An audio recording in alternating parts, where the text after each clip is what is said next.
Welcome, everyone. It's such a pleasure to be here. My name is Sanam Vakil. If I haven't met any of you, I am a longtime professor here, and it's really a great pleasure to welcome Ambassador Nicholas Hopton, who has been the British ambassador to Libya, Iran, Qatar, and Yemen, to give us a talk. Share his experiences about diplomatic engagement with Iran specifically, but as I sort of prepared him in our pre-chat, everything is on the table, so you can ask him about his experiences beyond Iran, although I'm certain those were much more interesting than the other countries, but we'll see. Nick Hopton is a senior British diplomat who was the UK ambassador to Libya until September 2021. Since then, he's worked on Afghanistan and Ukraine issues at the British Commonwealth Office in London and been involved in the funeral of Her Majesty the Queen and coronation of His Majesty King Charles III. Previously, he was the FCO director for EU external security, leading the Foreign Commonwealth Office on future security partnership with the EU after Brexit. Ambassador Hopton joined the FCO in 1989 and has also served as ambassador to Iran, Qatar, and Yemen. He served at British embassies in Paris, Rome, and Rabat. He has worked on national security issues in the Cabinet Office, the International Organization Department in the FCO, and private secretary to 4 ministers for Europe during the first years of the Blair administration. He studied at St. Peter's School at Cambridge University, La Sapienza University in Rome, and ENA in Paris. And in his spare time, he does enjoy speaking about public diplomacy in the Middle East. He writes fiction, which I've just learned about.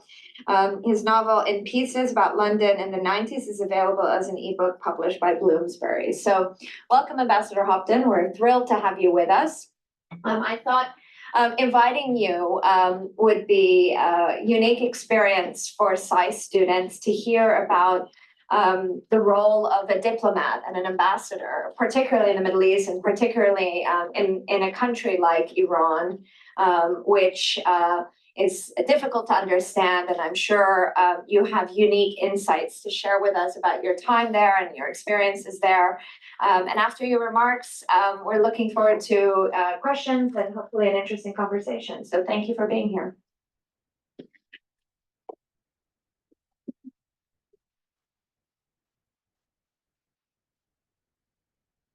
Professor Vakil, thank you very much, Sanam, if I may. Yes. And it's a great pleasure to be here with you. Yes, I'm sorry. Yeah. It's a great pleasure to be here at SAIS with all of you. I've been looking forward to this greatly. And I'm told that we'll have a very lively, interesting conversation after I've said a few words. So I'm going to leave plenty of time for that, if that's okay. But I think the initial remarks I give you will mainly focus on my experiences as the British ambassador in Tehran immediately after the JCPOA nuclear agreement was signed, when we reopened the embassy after it had been closed for 4 years.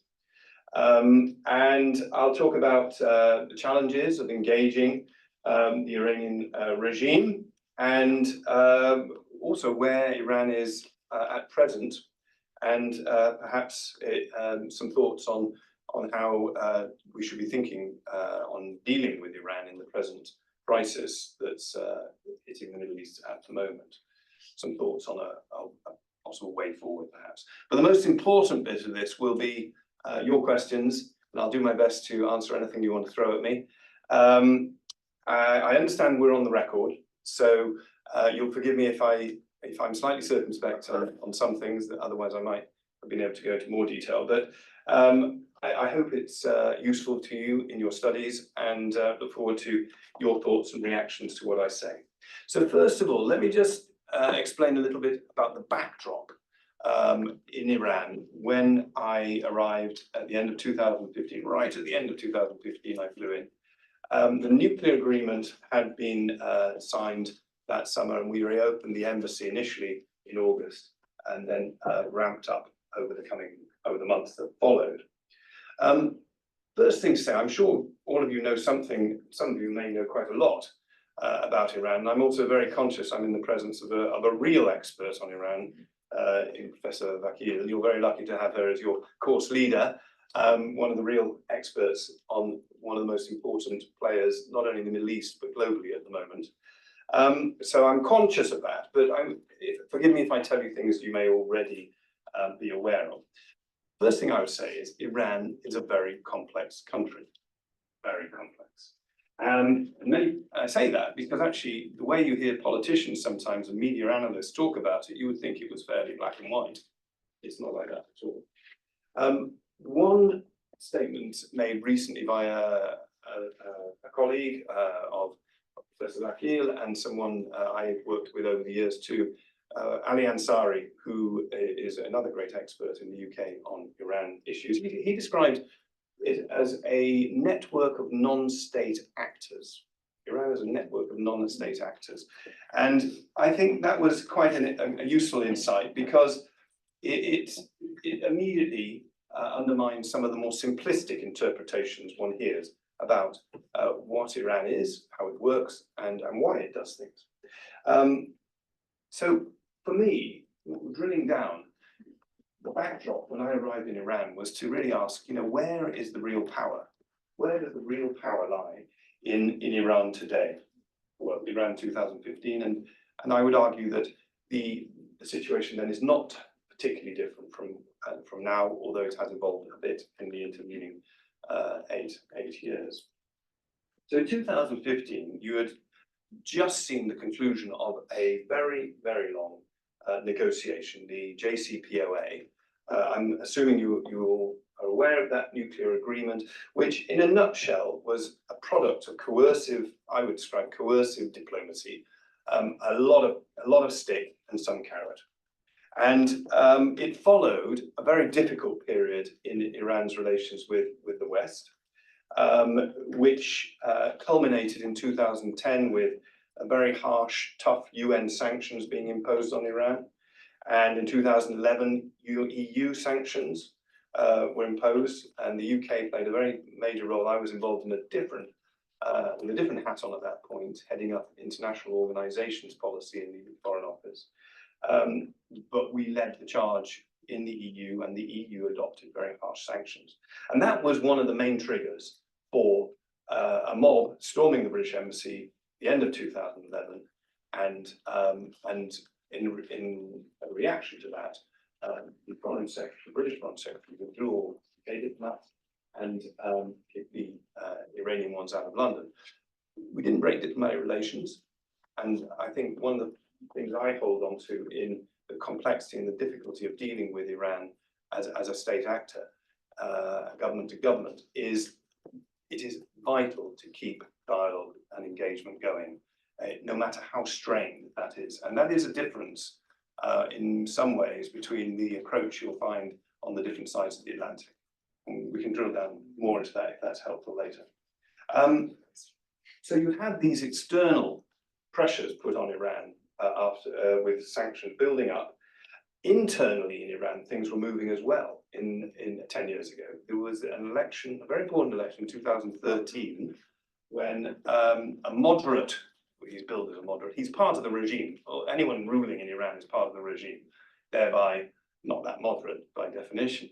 But relative to others, President Rouhani, who was elected as the head of the government in 2013, came in on an agenda of reducing tensions with the West and ideally moving forward to making a deal which would allow Iran's economy to grow again, to escape from some of the harsher effects of sanctions, and to benefit the Iranian people.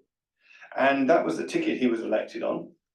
That was the basis he went into the negotiations with the Western powers, what was loosely labeled the E3+3, that's 3 European powers, France, Germany, and the UK, and plus 3 other global powers, the US, China, and Russia, also known as the P5+1, P5 in the UN Security Council context. Anyway, those negotiations had been going on and off in different forms since well before 2003, and had seemed dead for many years, but they took a new figure and they moved forward, and there was an agreement made in 2013. And that really could be boiled down to what was that agreement? The JCPOA Joint Comprehensive Plan of Action, which is what it stands for, is essentially a very simple agreement. It gives the lifting of UN and EU sanctions in exchange for Iran agreeing not to move forward with developing a nuclear weapon. And the sanctions lift should allow the Iranian economy to expand and trade to grow, normalization of sorts to take place with the West. The Iranian side were agreeing to put limits on their production of the elements they would need to make a nuclear weapon, such as enriched uranium, heavy water, how they use centrifuges and what kind of centrifuges. They would allow the IAEA, the International Atomic Energy Agency, to inspect their premises where they were dealing with nuclear material to ensure that they weren't breaking the agreement. So that was the deal in a nutshell. It failed, essentially. It failed. It still exists, some would say. It's gone beyond being on life support, I would say. I think it's well into the afterlife, but it still exists. And why did it fail? And this is all giving you the backdrop to my personal experiences in Iran. It failed essentially because of a combination of factors, both external again and internal. And this is a theme I'll pick up through my remarks, that when things move or change, for good or bad in Iran, it tends to be because there's some sort of rough alignment between external forces and internal forces. And without both of them being present at the same time, it's rare that you actually see significant developments or change in Iran.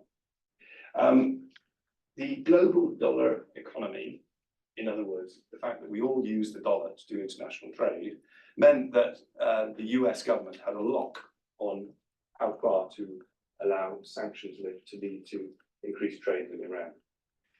That was always a flaw in it. And it meant that banks, Western banks, British banks, Italian banks, all banks, were very cautious about getting engaged with companies, supporting companies that were wanting to do business in Iran.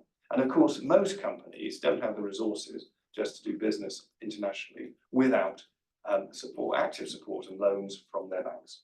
So that was a big problem with it. There was also the constant threat that there would be what was called snapback. This meant the snapping back of some of those sanctions that had been lifted.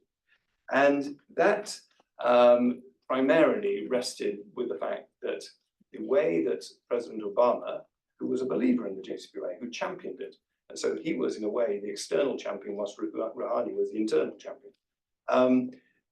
President Obama got it through the US system, finally, through an executive order, which meant the president signed it off. Great, okay, and it therefore becomes accepted under US legislation. The problem is, of course, that it's very, very easy, as others who are American amongst us will be able to explain, very easy for the next president to snap it back and sign another executive order which takes exactly the opposite approach.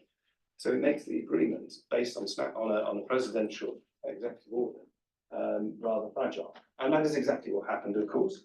But before that happened, the West had pretty much struggled, and whether through choice or because of this issue about the global dollar economy, the West had failed really to implement their part of the deal. And we also took our eye off the ball. Trade grew, yes. There were trade missions. There was more and more engagement going on between 2015 and 2018-19, by which it was tailing off pretty much. But in the time I was there, at the initial period, 2016-17, was a moment of optimism, as much as anyone can be optimistic about the West's relations with Iran and Iran's place in the world under its present regime. People thought it could be the beginning of a new phase, a more positive, constructive phase. The West also took its eye off the ball. It was distracted by Syria, among other things. And of course, more recently, you'll have seen this happen in other theatres around the world, how Ukraine, for a very long, for a year and a half, was the total centre of everyone's attention globally in terms of international security thinking. 7th of October happened, Gaza, And then everyone is talking much, much less about Ukraine. Now, similar thing happened with JCPOA. There was a sense, which I felt coming to Western capitals, my own included, there was a sense when one came back to talk about Iran that everyone thought, yeah, it's done. We've got the nuclear agreement. Things are moving on. What's the problem? But of course, that was only the beginning. And actually to sustain something as complex and difficult as implementing that kind of agreement needs a lot of political and other engagement at all levels over a long period of time to make it work. And that failed to happen. Then, of course, the hammer blow happened with the President of the United States actually changing the US policy. Having talked about it a lot, it wasn't clear whether that was going to happen. We hung in the balance for a while, even after Donald Trump came into power. But by the summer of 2018, just after I left Iran, it was very clear that the US had changed policy. And then it adopted a policy called maximum pressure, which was the inverse of constructive engagement and to an extent, I would argue, conscious of wrong looking, to an extent has contributed to the situation we find ourselves in now. There was also subsequently a change of the Iranian government, which led to a much harder line president coming into power in Tehran. Not that necessarily that actually changes the fundamentals of where the power lies in Iran. And I'll come on to that now. So, well, I'll come on to that in a moment. First of all, I'm just going to talk to you a little bit about my own experience between 2015 to 18. I was sent there essentially to be ambassador, and that process ground on until the autumn, September 2016, when I was formally made ambassador and the Iranian sent an ambassador to London. So that was a positive period in many ways. I was instructed to go to Iran with two main priorities. One was to try and support the implementation of the JCPOA and make it work. And I talked to you a little bit about that. And secondly, to normalize the bilateral relationship as far as possible. The relationship between the UK and Iran, for those of you who studied history of the region, you'll know it's a very long, complex history, going back hundreds of years. And there have been high points, but there have been a lot of low points too. And it means that the relationship is incredibly intense and many threads binding us together as two countries and peoples. But it is very, very difficult to ever get to a state where people can describe the relations between Iran and the UK as normal in any way relative to others. There were other aspects that I had to deal with whilst I was there. You'll remember the intensity of the fighting going on in Syria. There was the Saudi campaign on Yemen, and also, as ever, a lot going on in Iraq. Now, why do I mention those three things? What's that got to do with the British ambassador in Tehran? Well, because the common factor to all three of those regional conflicts is that Iran has pursued its policy of forward defense, which I can talk about in a little bit more detail in a moment. It's in what British politicians and US politicians would describe as its malign interference in the region, in those countries in a particularly visible way. In Syria, through the IRGC building up forces in support of Assad and his regime. In Yemen, by training and equipping the Houthi, who had taken over power in Sana'a by 2015, and that was the reaction, of course, the Saudis reacting to the Houthi takeover. And in Iraq, Iran's neighbor, their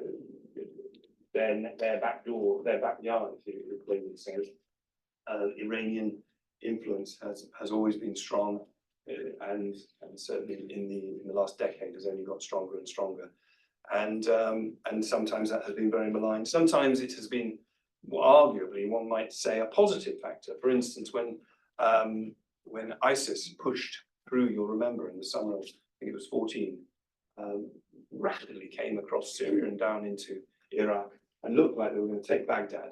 The reason they didn't, from my crude analysis, would be because of the military groups stood up, Shia military groups stood up, trained by the Iranians, which of Iraqi Shia forces who resisted and fought and pushed them back. That was one of the main factors, it wasn't the only factor by any means, but in a bizarre way, at that point you had Western aircraft, US, UK, probably European aircraft as well, bombing these ISIS positions in an informal support to what the Iranian-sponsored forces were doing on the ground. So you had an alignment of interest. And that's not, you're studying the region, you're studying the complexity of the Middle East. That's not actually very unusual in the Middle East to find these paradoxes, not just involving Iran, but across the board. It's rarely as simple as it might appear at first sight. So what was I actually doing as ambassador? I was engaging as best I could with the Rouhani government. I saw President Rouhani from time to time. More often I would see perhaps Foreign Minister Zarif or his deputies, one of whom was on the harder end of the spectrum, is now the foreign minister under a hardline government. And I got good access to these people. I've talked about the British-Iranian relationship being important to both countries over a long period. I think partly because it was Britain, and partly because there was no American, there was no Israeli, there was no Saudi embassies open or ambassadors, diplomats on the ground. When they wanted to speak to the people they thought were essentially their main enemies, the only person they could talk to was the British ambassador. So that was good and bad, you can imagine. There was a Swiss ambassador, separate from their bilateral ambassador, who was representing the US government and did a great deal actually at times to get out US hostages. But it certainly meant that I had a particular level of access, which I think some of my other colleagues would have been quite jealous of. It also meant that I think I'm not the only one, my successor also hold a record for the number of times being summoned in one day and wrapped over the knuckles. I was summoned twice in one day, and I think Rob McCare, who took over from me, also had that dubious honour. When a Ministry of Foreign Affairs summons you in, it's because your government said something or done something they really don't like. So one of the occasions, I think it was, a British minister had stood up and been very rude about the Iranian government in the British Parliament. And of course, Iranians follow what goes on in the British Parliament much more closely, you'll be surprised to hear, than the British parliamentarians and government follow what goes on in the Iranian Parliament. So if they feel they've been insulted in the British Parliament, this is a big deal. And they call me in and complain to me about this. So, but anyway, that's by the by. But there was a lot of access, there was a lot of engagement for good and bad, tough conversations in every case, whether a good conversation or a difficult one, they were always challenging. And that is because Iran has very sophisticated diplomats and very sophisticated elite. And the ordinary people on the street are pretty educated. And you'll be surprised to hear there are more women in Iranian universities than men. Again, that's surprising to people. But Iran is full of surprises. Every day I found surprises. But the point is the Iranians have a very educated, sophisticated elite. And they were, in some ways, a pleasure to engage with and deal with, very clever people, even with very, very different worldviews. Ultimately, as I say, I suppose one judgment on my time in Iran would be that all those efforts failed. I would dispute that because I think although the JCPOA clearly has failed in its present incarnation, bilaterally the UK still has an embassy there. We are still engaging and we're still sorting out some of those issues between the two countries, normalizing to an extent. And I think that is partly due to the work we were doing when I was there. But it was frustrating. As a British ambassador, to be in somewhere like Iran is very frustrating. It matters. You know why you're there, which I think is the definition of a good job. You know why you're doing it. But frustrating ultimately in this case. And why was that? Well, I mean, there were some silly little things which ultimately weren't very important, but the sign at the time seemed to be a bit of a setback. So, for instance, it was very easy, being a small newly relaunched embassy to make mistakes because we didn't have the resources and the expertise on the ground necessarily. There was one which we probably should have avoided, where involuntarily we played the wrong Iranian national anthem at our Queen's birthday party. And I only realized that it was the wrong one because as ambassador you stand at the front of this reception, the guests were we had a very small delegation from the Iranian government present, which was a big breakthrough because nobody wouldn't turn up. And the anthems were played on a recording. And obviously the British one was okay. But the Iranian one, we put a lot of time and effort into getting these details right. Somehow it was the Shah's anthem that was played. So, these challenges are sent to try us, yeah? And as an ambassador, I just had to stand there. And everyone noticed. A lot of people did notice because there were a lot of Iranians in the garden. They presumably all thought it was absolutely deliberate. And the British were up to their usual tricks. They call us the old fox, among other nicknames in Iran. Britain is the old fox, and so then we'll probably be able to tell you some other ones. Not very flattering. But anyway, so I had to just apologize to the guys after. And they were okay. It blew over. But not ideal. But on a government level, it was quite frustrating because there was always a lack of trust. Always a lack of trust. And I'm afraid that was reinforced by subsequent events.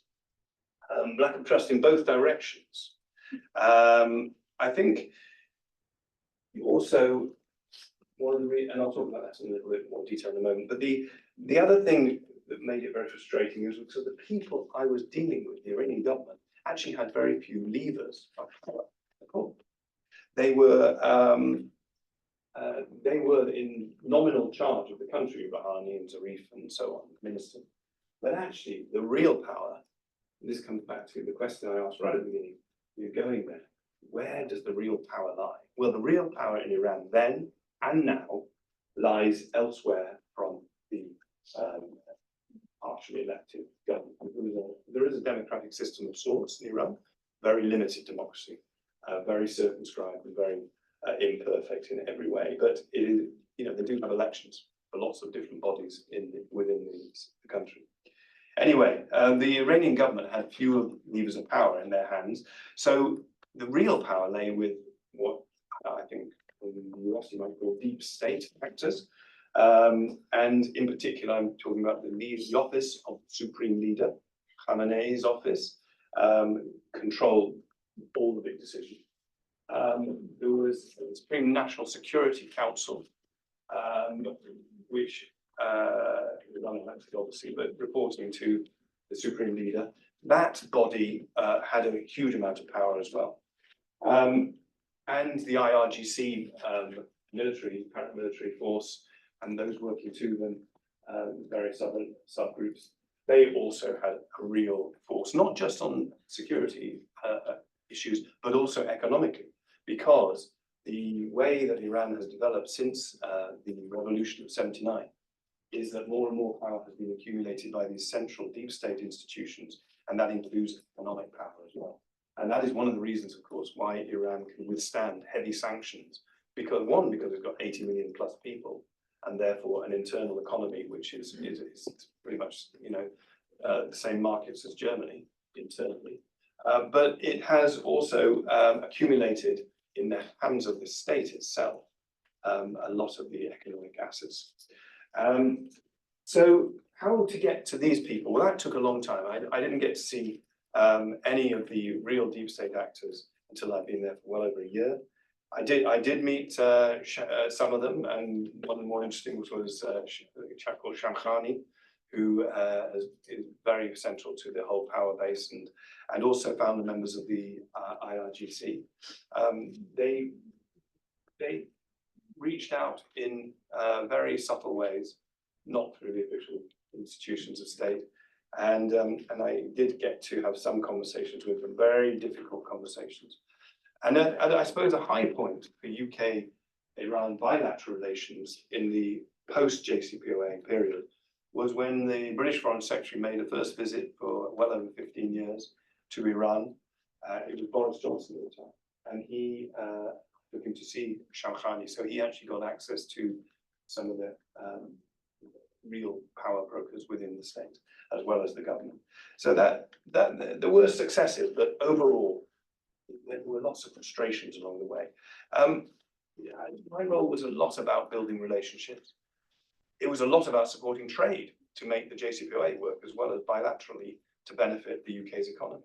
Iran potentially is a massive, massive regional economic power, as well as potentially globally important. At the moment, though, I think someone said to me the other day that it's got an economy the size of Burkina Faso because of sanctions implementation and other limitations. But potentially, Iran could be a very wealthy, rich country, as it has been in the past, of course. One success brought Foreign Minister Zarif to London soon after getting there myself. I think it was January or February 2016. That again was what one might call a historic visit. Very useful on the bilateral front, trying to iron out some of those long-term problems. And I think along the way, there were all sorts of new accumulated problems too. You'll be aware of some of the high-profile hostage prisoners held by Iran, both from the US and the UK, but also other European countries. These are people who are essentially nearly always dual national Iranians with another Western passport, who happen to be useful pawns for the regime to take and use as negotiating bargaining tools at certain moments. A very high profile case I had to deal with was Nazanin Zaghari Ratcliffe, who I'm sure you will have heard about. And I was very happy to see that eventually, much later than we would have liked, 5 years more, Nazanin was released eventually. But there are continual bilateral irritants and problems like that to be dealing with as an ambassador. I think in the interest of time, I'll jump on a little bit. I managed to get around the country, and if you're interested, I can talk to you more about the country itself and the people, about which I've mainly got very positive things to say. I did manage to push the boundaries and get out and around the country to lots of different parts. It's a very, very big country. If you look at the map and compare it to a country the size of Germany, which is much, much smaller, you'll begin to see the size of it. I think the last thought on this is I did actually find that every day brought surprises. They weren't always positive surprises, but every day brought something new. And it was full of paradoxes too. So on the one level, as I've touched on already, the UK was one of the most mistrusted countries present diplomatically in the world. The other one being Russia. We share the honour. Russia took a very, very different approach to dealing with Iran, as you'll be aware of in the light of what's happened in Ukraine, where they formed a military partnership.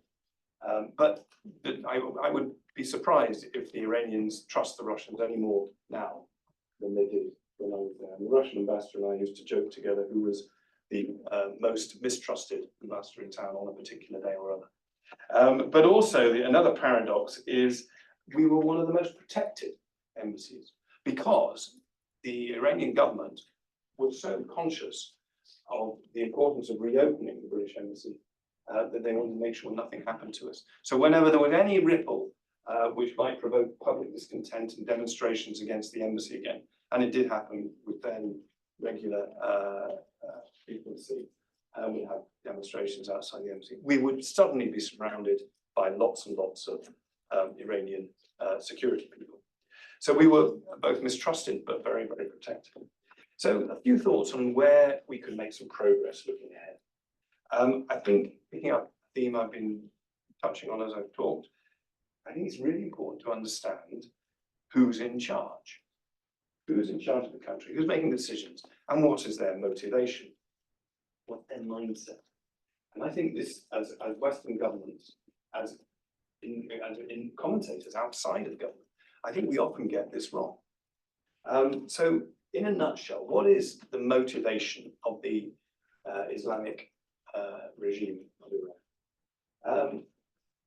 I would say number one is its own survival. That is the dominant motivation for the Iranian regime. Part of that is preserving its economic privileges and its own wealth and elite status. There is, I think, also a desire for security and stability in its relations with neighbours, and you've seen a little bit of that recently with the way, certainly pre-September 7th of October, there was a lot of development of dialogue with Saudi Arabia and other Gulf countries, trying to move it to a more stable, not necessarily friendly, but more stable basis, which would help promote the trade and the security of both countries as well, of course. That was slightly paused on the 7th of October, but it hasn't gone away. Both countries have been very careful just to keep that on ice until the moment is right to keep moving forward, I would expect. But that's a major motivation to stability around them and their own security. And I think a very important factor, which mustn't be forgotten, and I'm afraid often is Iran, its leadership, but also its people, want to be respected. They want to be recognized for being an incredibly important historical power with a very, very rich culture and history, and recognized and respected as a regional player of importance and arguably a global player of significance. So actually, bearing that in mind, it's really important how one talks publicly about Iran, no matter what one thinks about what they're doing or how they're doing it, because if they have such a, so their pride and their national self-image is so important to them, and I would say fragile, even the slightest insult or the way people talk about them makes an impact, for good or bad. That's on motivation. On mindset, I think the overwhelming factor I noticed there is that among the regime is a paranoia. They have been isolated for so long as a regime and as a country under sanctions that there is a real paranoia that the world is out to get them, and that the main architects of the world's persecution of the Islamic Republic are number one, the US, but closely followed by how they would see it, the Israelis, the UK, some other Europeans, depending on where you are. Some days the French are in, some days the French are out. But you know, the Europeans are mistrusted as well, don't get me wrong. But the big sinners are US, Israel, UK, and then some of the Gulf countries as well. So there is this paranoia. There's a very long memory. Iran has not forgotten, neither the government nor the people, that the only country, Arab country, that supported them when Saddam Hussein invaded them immediately after the revolution, which led to this 8-year very bloody war, back to the wars on the Iraqi-Iran border. The only Arab country that supported them was Syria. So if you're looking for why Iran has been so loyal to Bashar al-Assad, it was because Bashar al-Assad's father was the only Arab leader who was loyal to the Iranian regime at the time. That's one of the reasons. Incidentally, you might be surprised, do you know which country actually provided the Iranians with a lot of their weapons during that war? Because everyone else, including us, we were all supporting Saddam Hussein, if you remember. It was Israel. And that's the paradoxes. I'm talking about contradictions, things you wouldn't expect. That's the Middle East for you. That's why it makes it so fascinating to study and work in that region. I think there's another mindset factor I've flagged to you, doctrine of forward defense. I mentioned it already, but basically the idea is if you're going to have conflict with people, do it a long way away from your own country. Do it on someone else's border, not your own. And that's why Hezbollah has been built up in Lebanon, put pressure on Israel from the north. That's why Hamas in more recent years has had support, also putting pressure on Israel, and through Israel on the west, with the US and UK and Israel's other allies. Why support the Houthi is part of forward defense, because you're putting pressure on Saudi Arabia, and so on. So forward defense is a very important part of the mindset. It's a strategic military option, but it's also a way of seeing the world. And if you think the world's against you, you've got to get active in your own defense. And that's why the IRGC was created initially straight after the revolution, not only to preserve the revolution, some would say to spread the revolution, in the region. But actually, it was all about this forward defence. And it's certainly manifesting very strongly now. I think there is also in the mindset a historical sense of grievance. I've talked about mistrust, but why is there mistrust there? Well, a lot of it is founded on grievance that, in particular, the Russians and the Brits and then the Americans have all misbehaved in and interfered in Iran over the last couple of 100 years. I mean, Russia's grievance, I think Russia, arguably, I would say this as a British ambassador, Russia has behaved the worst. They did actually take away a large chunk of what used to be Iran at the beginning of the 19th century.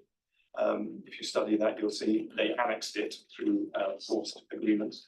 The Iranians haven't forgotten that, they've got a very long memory. But the Brits come in for criticism for, and the Americans for what happened to an elected Prime Minister, Mossadegh, in the early 1950s. Of course, back in the beginning of the Second World War, Russia and the UK effectively partitioned Iran into two zones of influence and ran the country. We changed the Shah because the Shah's father seemed to be going towards the German side at the beginning of the war. So undoubtedly there is a sense of, there is some justification in this grievance that Western powers have interfered in their politics at various times. I would say in recent times, not justified, but historically, yes. And then that leads to this mistrust, which bogs down the relationship at every step.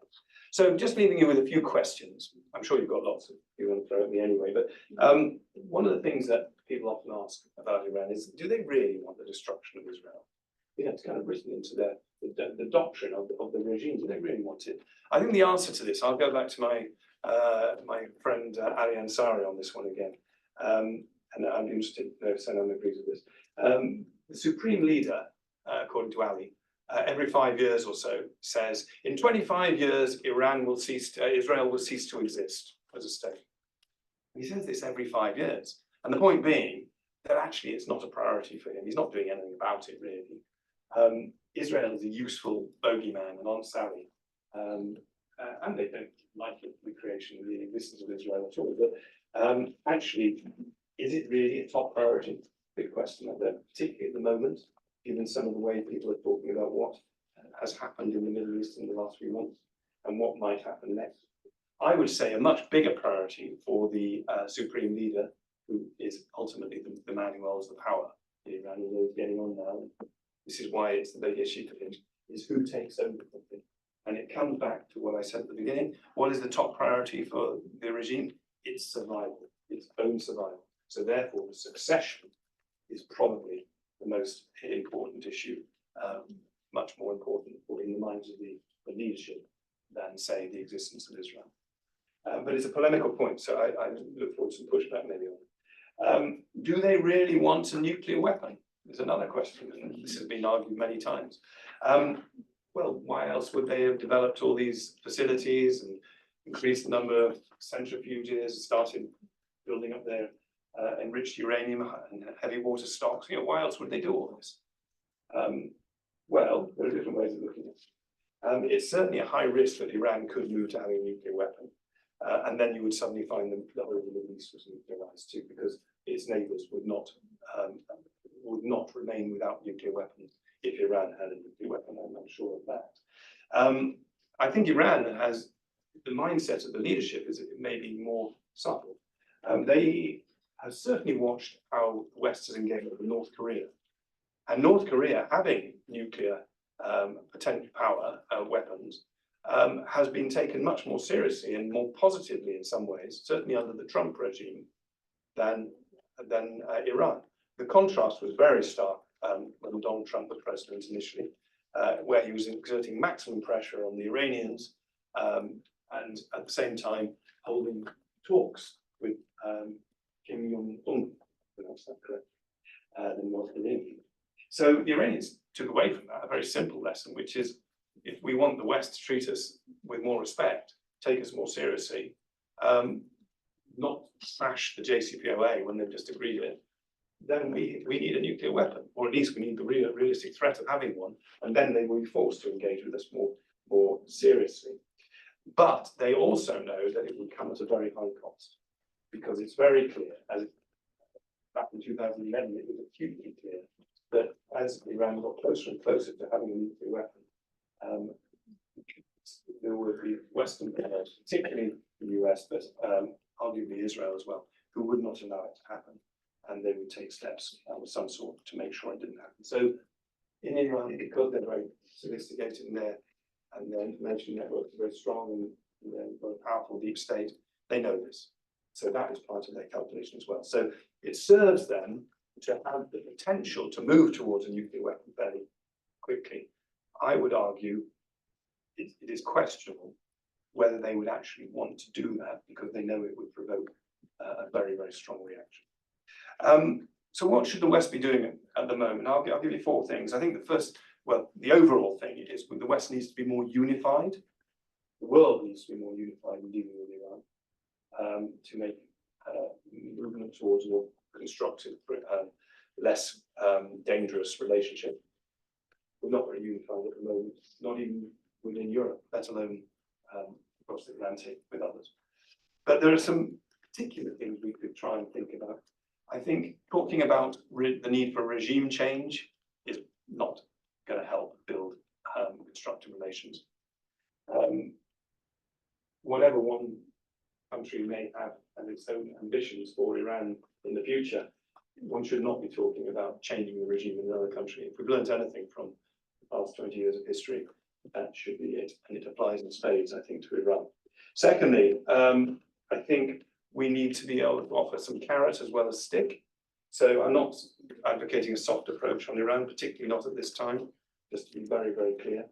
I think a lot of stick is needed at the moment with Iran. They listen to that more at the moment.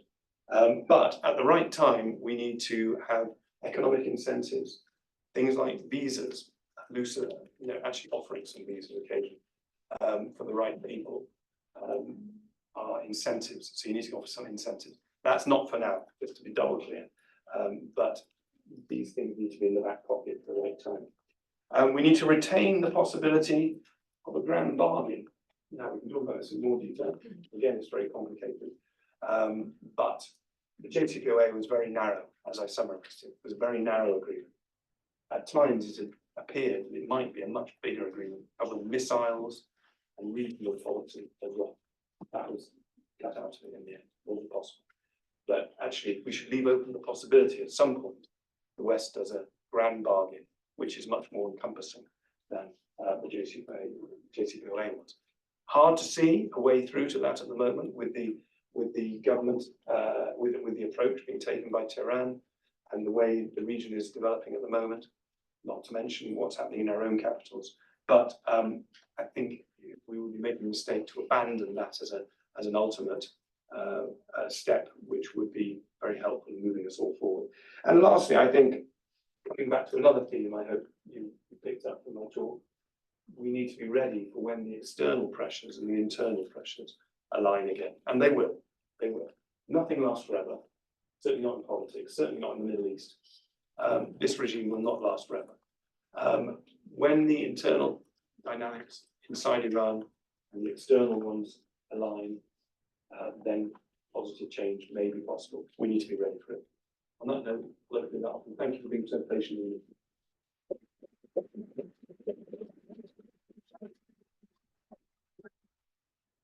Thank you very much, Ambassador Hopton. That was very rich, personal, but I could also say very helpful to me. As you've confirmed a lot of the things that we talk about in my class about Iran and Saudi Arabia, and you've done a lot of the legwork for our future discussions. So thank you.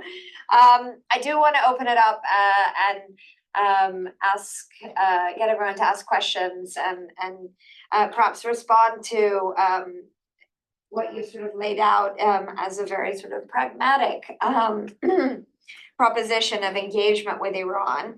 I also just want to, I was looking up, I didn't mean to be rude and play with my phone, but I was looking up the dates that you served as ambassador across the Middle East to 4 very interesting countries.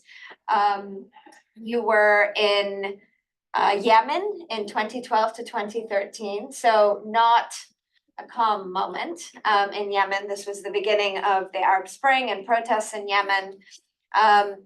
then Ambassador Hopton was in Qatar from 2013 to 2015. And at that period of time, there was also a sort of mini rift beginning that laid the foundation for the Qatar blockade in 2017. Following there, you hopped across the pond to Tehran, as you laid out for us. And certainly, to wrap it all up, in Libya from 2019 to 2021, at quite a tumultuous time there as well. So, there's a lot that we can press and ask Ambassador Hopton about. So if we do want to wade in, and I certainly have maybe a question or two about Yemen and beyond, but I won't monopolize. I did want to ask you one thing, and I took a lot of notes. You were also in Iran during one of the rounds of protests that were quite surprising to the regime. There were protests from 2017 to 2018. In response to raise in gasoline prices, if I recall. And, obviously as someone who's lived in Iran and traveled, and I'm sure it would be really insightful to hear more about where you went and what you saw and all of that. And I know that some of your successors got into a bit of trouble and tricky situations around the protests. How did your government respond to the protests? Because in the past, for example, in the 2009 protests, there were criticisms from abroad that perhaps the West or the US didn't support protests and protesters and criticize the Iranian government adequately. Being there, what was the position and how difficult was it to manage that situation at the time? Shall I Yes, start? yes. I'll start with that. And then if you don't mind, I'll take Yes, questions sitting yes, down. yes. That's right. It's a really good question. So it happened around New Year, is my recollection of 2017.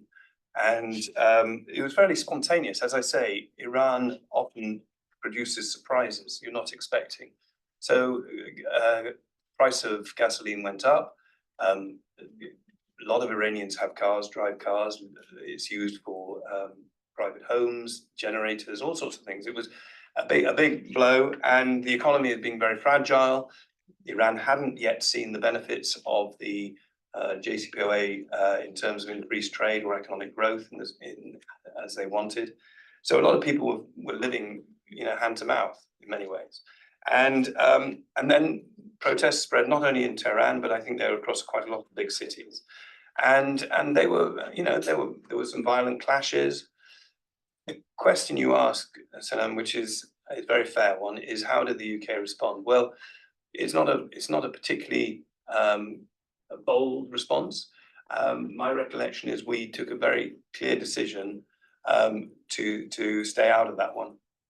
And while obviously we had a lot of sympathy for the protesters, we were still very much in the infancy of setting up the embassy, as we still are now today. We were very fragile. We didn't have a strong platform to deliver messages. I think there was concern expressed by our politicians in London. I think I was under instructions, and it was the right instructions not to personally start endorsing protests or getting involved in them, not to attend them, and the same went for my staff.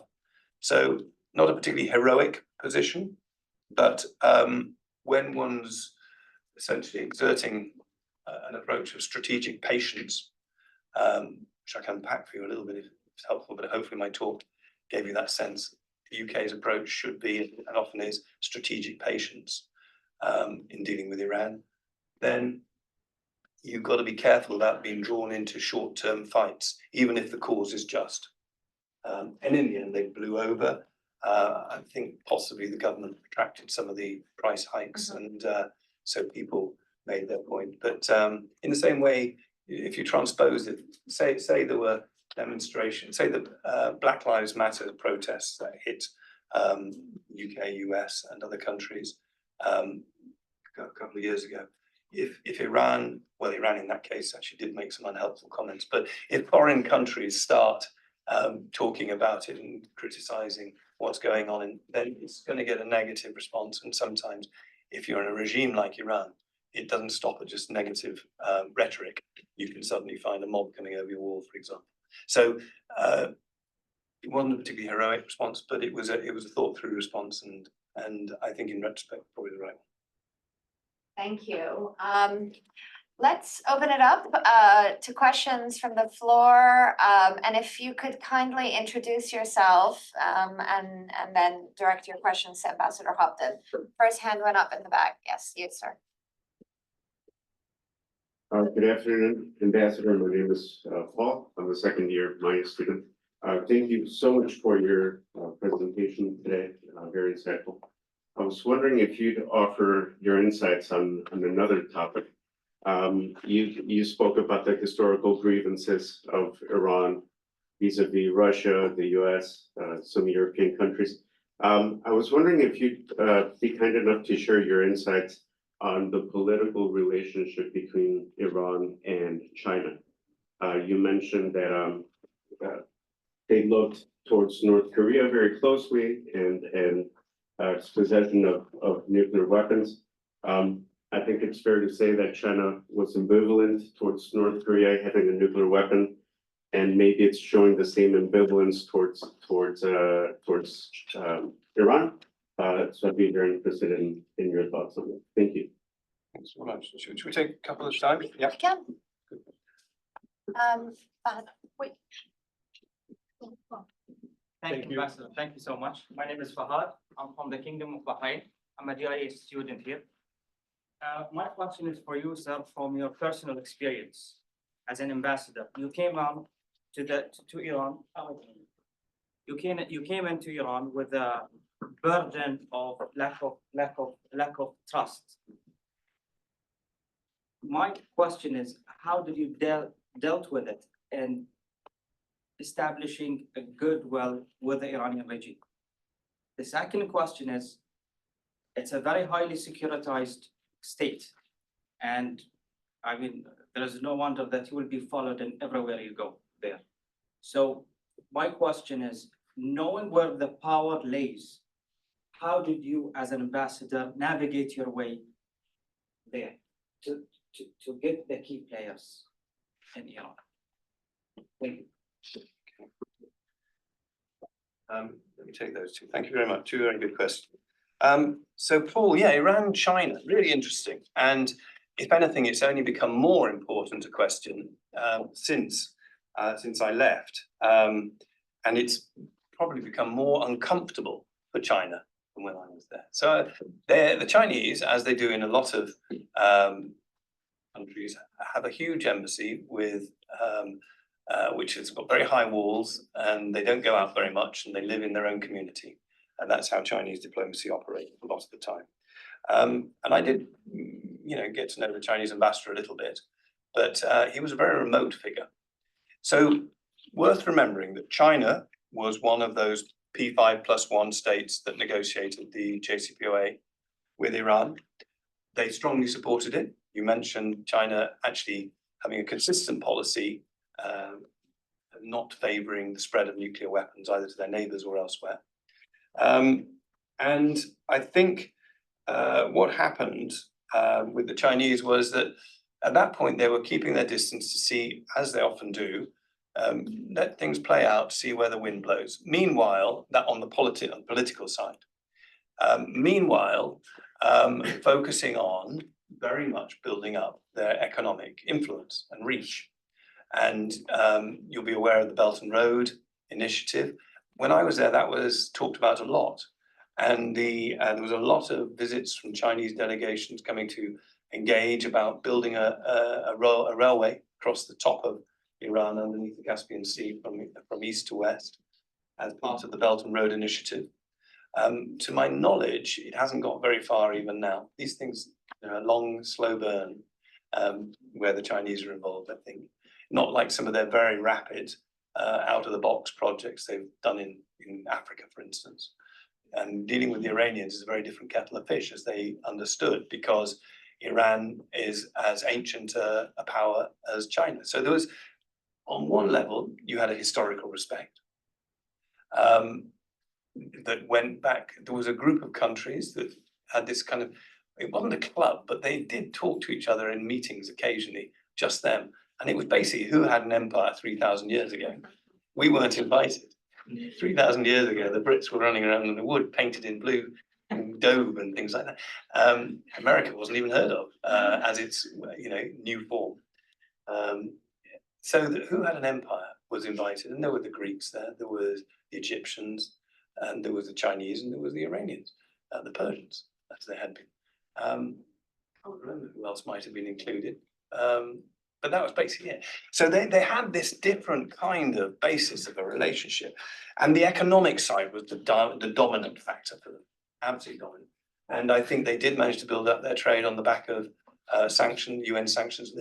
I think even when there was a certain snapback in later years, the Chinese have not been afraid to actually go around some sanctions, according to some reports in the public domain. I don't know the veracity of that, but it wouldn't totally surprise me. And then in recent times, of course, as the world has become more multipolar and increasingly divided between different blocks, the Chinese, if anything, seem to have been positioning themselves much more closely with Iran and Russia than they have been with the West. But they walk a tightrope. They're a big global power. So they know that they have to preserve conversations, relationships in all directions. But essentially in my time, it was mainly about the economy. And I suspect they would prefer it remain that way. They don't want to get drawn, even though they want to be more active in the Middle East now, as we've seen with their brokering of this interesting diplomatic agreement between Saudi and Iran last April, I think it was. Actually, on basis, that should be a positive step forward, although a lot of people are skeptical, to say the least. Not least because, of course, the traditional Western powers were all cut out of that. But it should be a positive overall if Saudi and Iran become more stable and talking to each other more. China made that happen. But would they want to actually take the position of, say, the US as the main power broker in the Middle East? I suspect there'll be a lot of voices in Beijing counselling against that. A bit of a Pandora's box, really. Hope that helps. Thanks. And then on Farhad's question, yes, how manage to secure the goodwill of the regime, given it's such a lack of trust? I'm not sure I did. I'm not sure I did at all. I managed to build up some relationships, some useful, constructive dialogue, some personal rapport with various individuals. But with the regime, no, I think they saw me as a very, very, someone to be very, very suspicious of all my time there. And, at times you would be conscious they were actually working against you to undermine things that the UK was trying to do. And sometimes that might take a personal direction because you're there. You're not in a physically threatening way, but in a way that is very unhelpful. But at the same time, as you rightly say, I did manage to get to navigate some of the complexities and meet some of the key players. And I think it was largely because they wanted to meet me. They were ready to meet me. And it reflected a mood at the time, which must have been reflected in some degree within the Supreme Leader's office, that they were giving the JCPOA the benefit of the doubt for a while. I think they were all deeply skeptical that it would work. And if I met them today, they would just say, "We told you so. We were right not to trust you. You failed to fulfill your promise." And then, the West, under the leadership of Donald Trump, initially went the opposite direction. So they would say, "Oh, we were proven right by your behavior." They'd be wrong in that, of course, because Iran also infringed the JCPOA on many, many occasions and has done many malign things far worse than the West has done in the intervening years.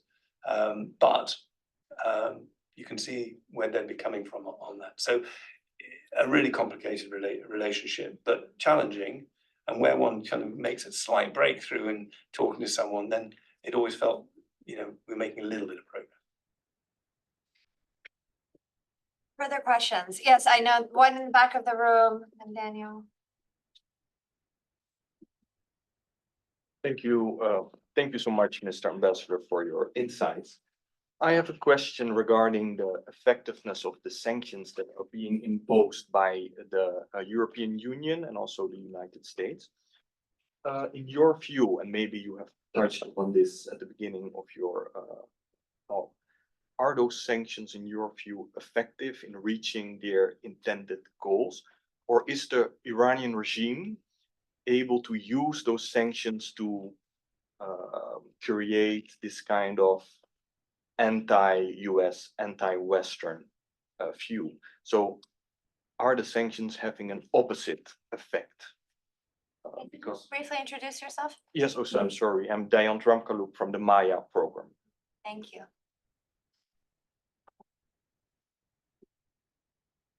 Was loud enough?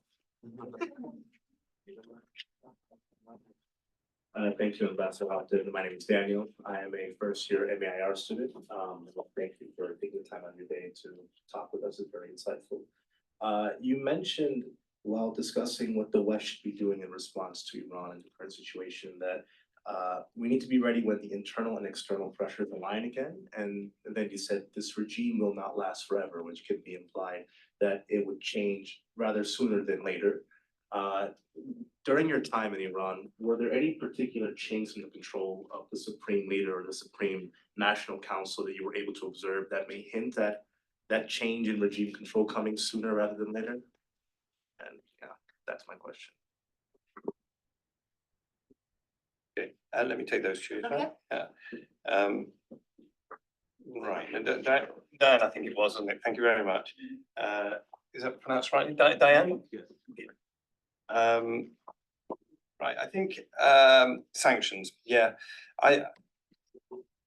one of the jobs I had early in my career was, as I mentioned, overseeing the team in the Foreign Office who worked on sanctions and were very instrumental in building up with our European partners the EU sanctions in 2000. Took a long while, a long campaign, but we got there in 2011, and that of course had a very big impact politically, if not necessarily economically.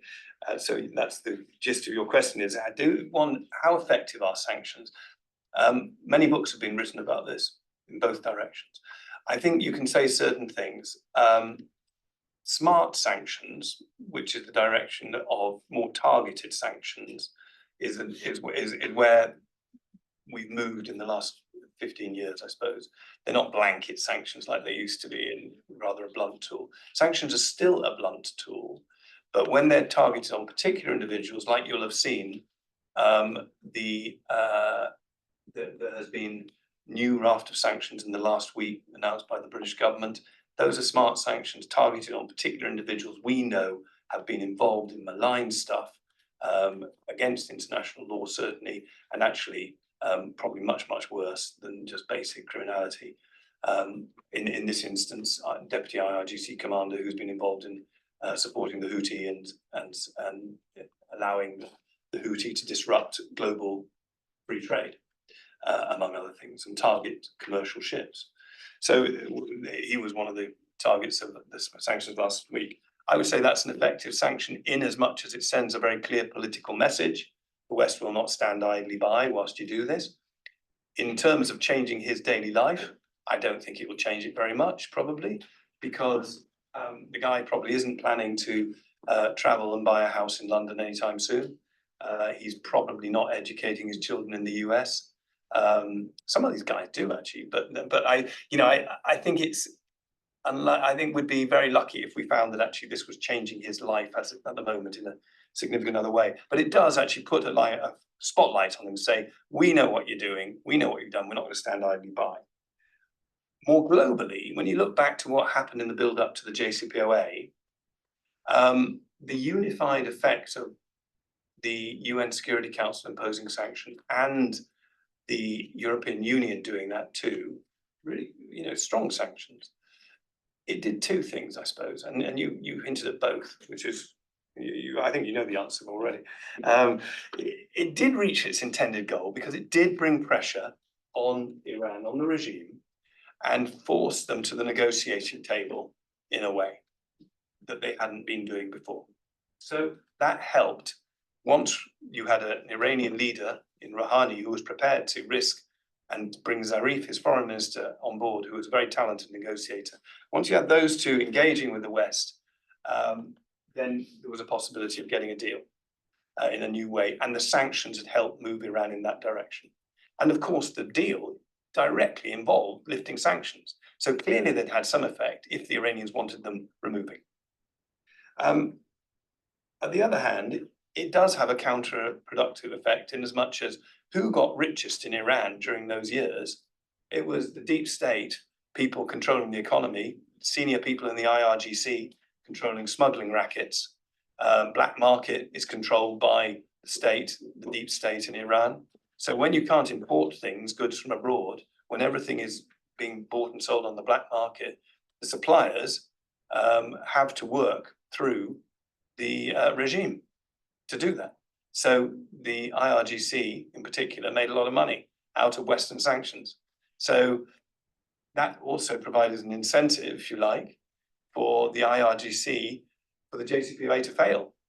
Because the more that trade became open and free, the less cut of it they were going to be able to control, less money they'd make, less power they'd have, projecting ahead. So they probably argued internally, I don't know if they did or not, but I would imagine that actually it would be a good thing if the JCPOA failed and the economy became more isolated and closed again, because then they could benefit from that. So it does have both points in both directions.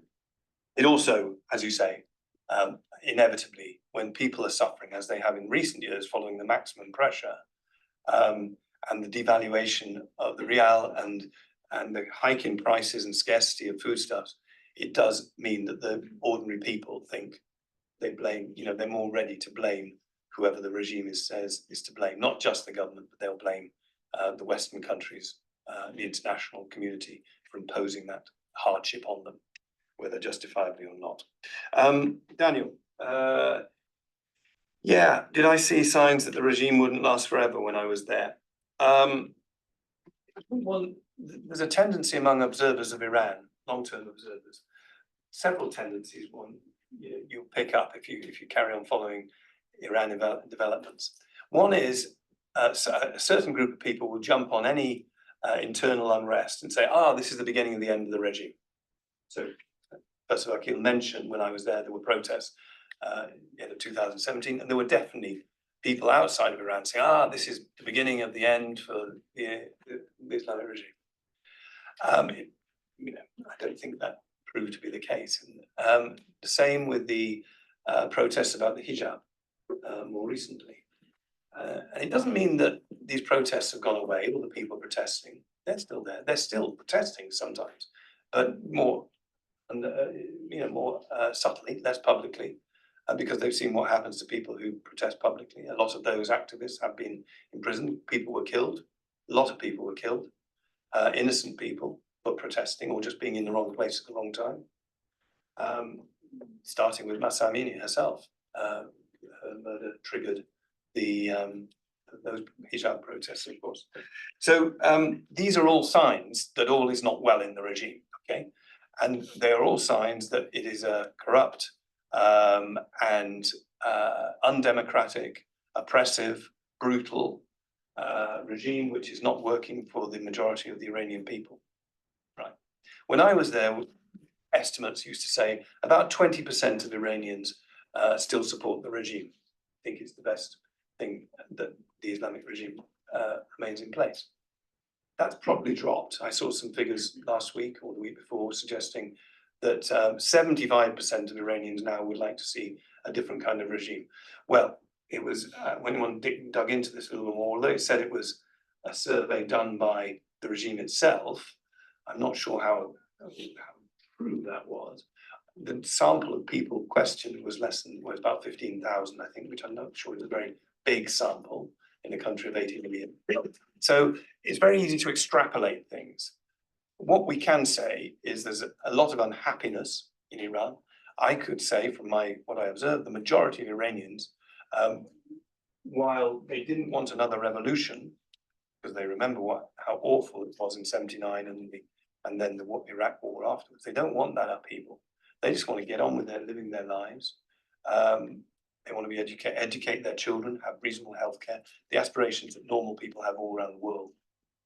The majority of the people don't want another revolution, but the majority of people don't like the regime they live under. So I think you can say that, and I think there will come a time when one of these outbursts of protest actually does get traction in a new way, and maybe harnesses all the other things, as happened with the hijab protest, the Masamini protest, where you found lots of different groups coming out on the street. Actually, it wasn't just women protesting against the hijab, or Kurds protesting about their treatment. Brought together a wide group of interests. So when that happens, and it's aligned with developments internationally in a way that I can't predict at this point, then you might see signs of change, and then you might find also the regime itself recognizing it has to evolve or to survive, which is, I think, still one of its top purposes, top ambitions. More questions? Yes.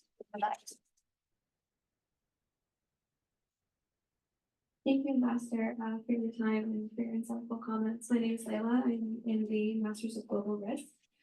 So you spoke briefly about, or I need to continue to speak about the West, as though parties from across both sides of the Atlantic are in alignment in their foreign policy on Iran. But with the collapse of the JCPOA, are you finding that British foreign policy has changed to be more or less receptive to Iranian uranium enrichment, in contrast to that of your American counterparts? Thank you. Anyone else? Last call for questions.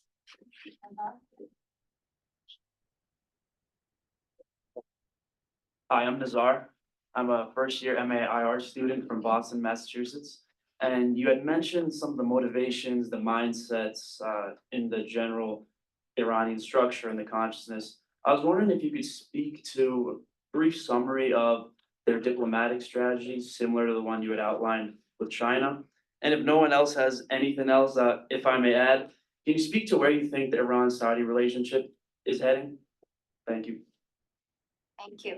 I'm going to add one more, if I may. I was just wondering, in closing, if you might share your personal reflection as to why you joined the Foreign Service, the diplomatic corps, why you went into government. There are a lot of people in this room that, are reflecting about, where to go after SAIS. And if you have any advice or any reflections about how you made that decision. And I mean, you have worked on so many portfolios of issues, but it really does seem that you've honed in on the Middle East. So was that choice? Was that an accident? Any observations there would be very appreciated. Thank you. Right. Thank you. Some exciting, challenging questions there. So, alignment of the West, Layla, yeah. I mean, watching from where we all sit, watching the general approach before the 7th of October, one could see some very differences in approach between, say, voices in Washington and across European capitals, including London at times. I think since the 7th of October, one would have to reassess it all again.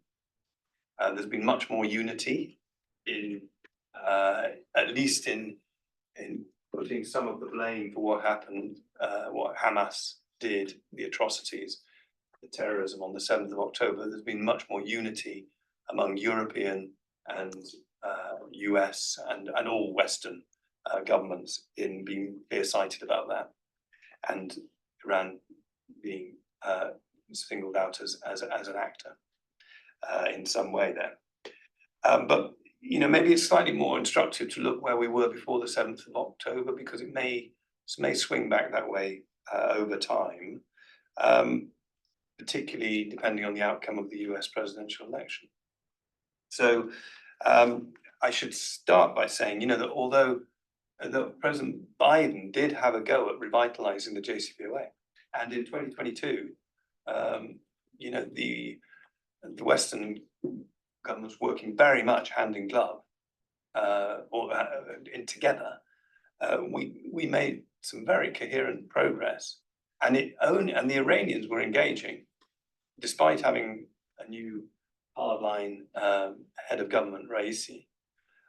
They were engaging again, and then they essentially walked away from the table. They made demands which were outside of the negotiations at the last minute, and seemed to, for whatever reason, scupper them. So that's where it rests. The JCPOA is not dead. As I said earlier, I mean, this gets a bit theological. I think it's in a kind of afterlife. It might Lazarus-like reemerge at some point. It might come back in some way, but probably it would have to be a much broader agreement in the light of what's happened since the 7th of October. But I think just doing a nuclear deal again for sanctions or economic assistance wouldn't wash, and wouldn't be credible. But you know, at the moment that's not on the table either way. Everything's a bit paused. I think you specifically asked about whether UK foreign policy was different from the US in term, and whether we were more tolerant of Iranian enrichment. I think the answer on that is no. I think the rhetoric can sometimes differ, but I think that's cultural.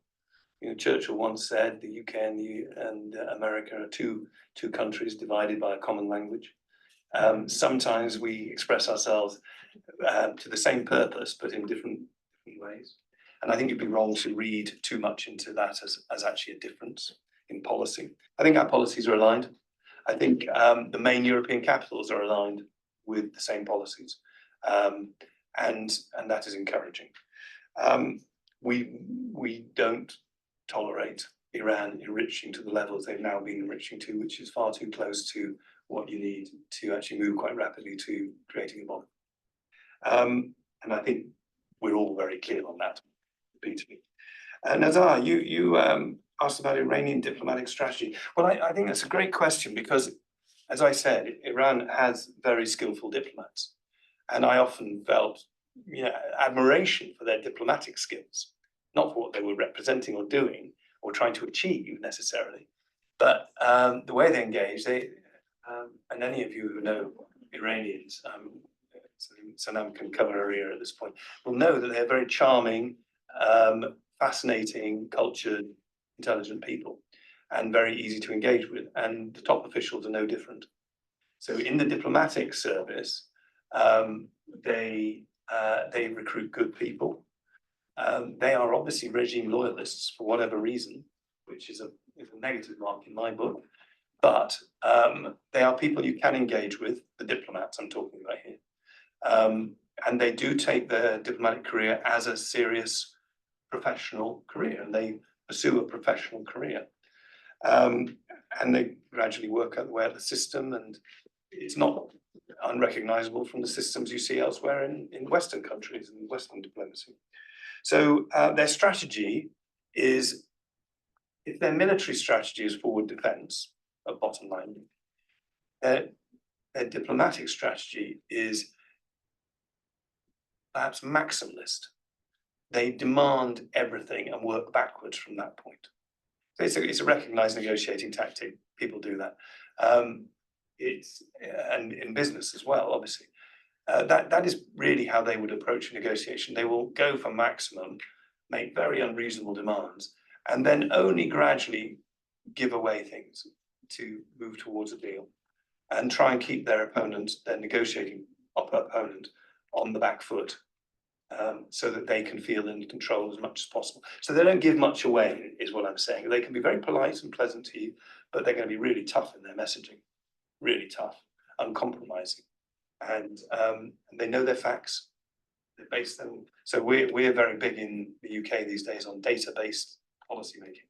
You know, we want our evidence to make policy on the basis of evidence and data. I think that's part of the Iranian approach too. We might not recognize it as valid data, especially when they start harking back to 1953 or something as being a major part of our modern relationship at the Mossadegh period, but they do that.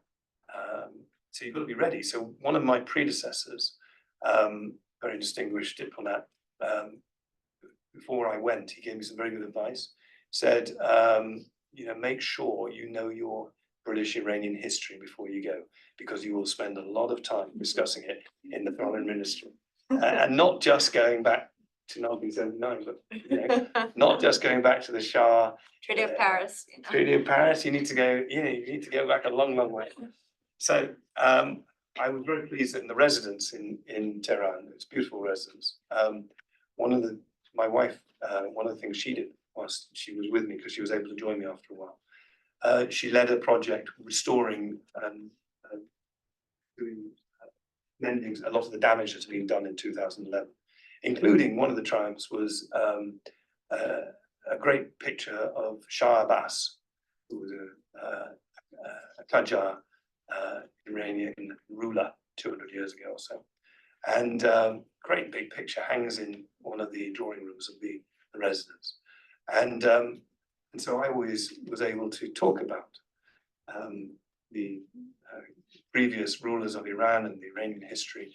And I use that partly to try and disarm some of the more brutal attacks on British historical interference in Iran that I would be subjected to. So it's very interesting discussions in the foreign ministry, never dull. You might think you're going in to talk about one thing, but very quickly it became apparent they actually wanted to talk about history, and you needed to be ready for that. So it's a long answer to your question. I'm putting off the moment when I have to answer someone very briefly, question. I have to press you because we all have to rush to class. Okay. Although we'd much rather stay here. So that suits me. So I won't give you a long personal reflection on why I joined the British government diplomatic service. It was because it happened largely by accident. It wasn't something I planned all my life. It was a sequence of events. I met a diplomat for the first time on my third year of university. I was in Rome studying at the Sapienza down the road. And I met a British diplomat, 15 years older than me, at the embassy in Rome. I'd never met British diplomats before. I'm not from that kind of background. I don't know a lot of diplomats through my past. But that got me interested. I applied in no expectation of getting a place. Only 20 people out of 10,000 applicants were taken at that time. I was lucky. A lot of very good people who were equally or much better qualified to be British diplomats than me, some I knew, didn't get accepted. So in the end, it was quite surprising. And it's not something, I know nowadays one has to plan for it much more because the competition is even more intense now in all our countries to get into these interesting roles. I would advise you to give it a shot. If you've got any interest in it, nothing to lose. It might happen, it might not. If it doesn't happen, don't feel bad about it. It's no reflection on you. It's just because it is such a lottery. They've got to select so few people from so many talented people applying. So, if you're interested, do apply. You'll learn from the experience. And then remember, there are many, many ways of doing international relations or diplomatic relations, whether it's a diplomat or whether it's through development, as a journalist, through academia, think tanks, could go on. Politics, there are many ways of working in the world internationally. And they're all very interesting and exciting because working outside of one's own country brings new challenges, new experiences, new cultures, new languages, new people, new ways of looking at the world, new foods. We haven't talked about Persian cuisine. Iranian food, highly lazar. But I would say that it's worth a shot. If you've got any interest in it, look into it. But don't set your heart on being a diplomat because it's a bit of a lottery. If it comes off, great. If not, there are many other fascinating international careers you could pursue. And I'm sure all of you will, on the basis of doing this course, be very well equipped to compete and get the careers you want. Wish you all the best of luck. Thank you for listening to me.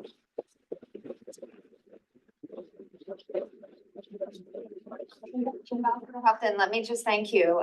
You've not only enlightened us with your experience and your knowledge on Iran, but also shown us the humility and personal diplomacy that you yourself have carried through your life. So I'm not sure it was just luck. I think actually the FCDO is very lucky to have had you in so many great posts and still have you today. And we were lucky to have you down here in Bologna. So thank you so much for joining us. Thank you.